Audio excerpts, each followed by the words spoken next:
ఓం నమో వెంకటేశయ్య. సుబ్రహ్మణ్య స్వామి గురించి చెప్పాలి మన ఎస్విబిసి భక్తి ఛానల్ ద్వారా. పాకాల మండలం ఓట్లవారిపల్లి దగ్గర వెలిచిన సుబ్రహ్మణ్య స్వామి గారు 100 సంవత్సరాలకు ముందు ఆ గుడిని మేలిపోటి మునసామాచారి గారు కట్టడం జరిగింది.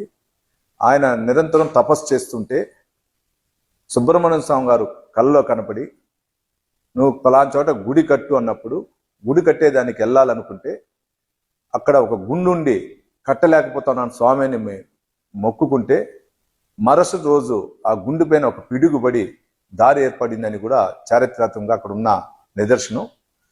దాని తర్వాత ఆయన ఉన్న స్తోమత ప్రకారం దీన్ని గుడి కట్టడం జరిగింది. ఆ గుడి విశేషం ఏమంటే, అక్కడ భక్తులకి పెళ్లి కావాల్సిన వారు వెళ్ళి మొక్కుకుంటే 100% పెళ్లి అవుతుంది. అదేవిధంగా అక్కడ కానీ ఆ కొండ దగ్గర సుబ్రహ్మణ్య స్వామి కొండ కింద పెళ్లి చేసుకుంటే కూడా వారు నిరంతరం సుఖ సంతోషాలతో వాళ్ళ కాపురాలు బాగుంటుందని ఒక ప్రతీతి ఉంది అక్కడ. దాంతోపాటు కొండ కింద ఉన్నటువంటి వినాయక స్వామి దగ్గర నూతన వాహనాలు కొనుగోలు చేసిన వాళ్ళు కానీ ఎక్కడైనా పూజ చేసుకుంటే ఎటువంటి అపాయం లేకుండా, ఎటువంటి ప్రమాదాలు జరగకుండా ఉంటుందన్న ప్రతీతి ఉంది.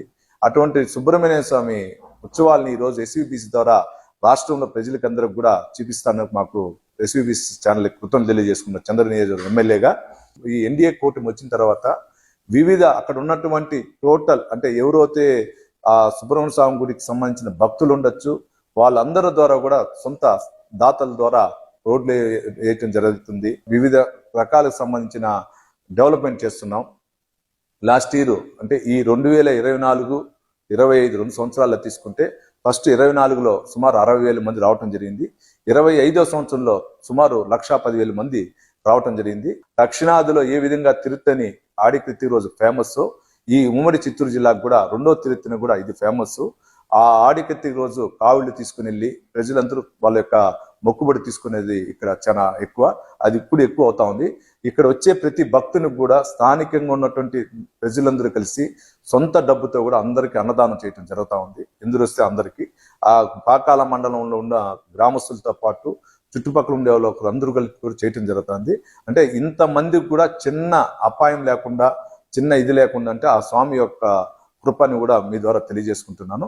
ఇటువంటి స్వామి వారికి శ్రీడీడి వారికి వినతి పత్రం ఇచ్చిన వెంటనే స్థానికంగా ఉన్నటువంటి చైర్మన్ గారు కానీ, ఈఓ గారు కానీ, మన ఏఈఓ గారు కానీ, జేఈఓ గారు అందరూ కూడా, సిఈ గారు అందరూ కలిసి కూడా ఎస్టిమేషన్ పంపించడం జరిగింది. సుమారు 18 కోట్ల రూపాయలతో గుడిని డెవలప్మెంట్ చేసే దానికి ముందుకెళ్తా ఉంది.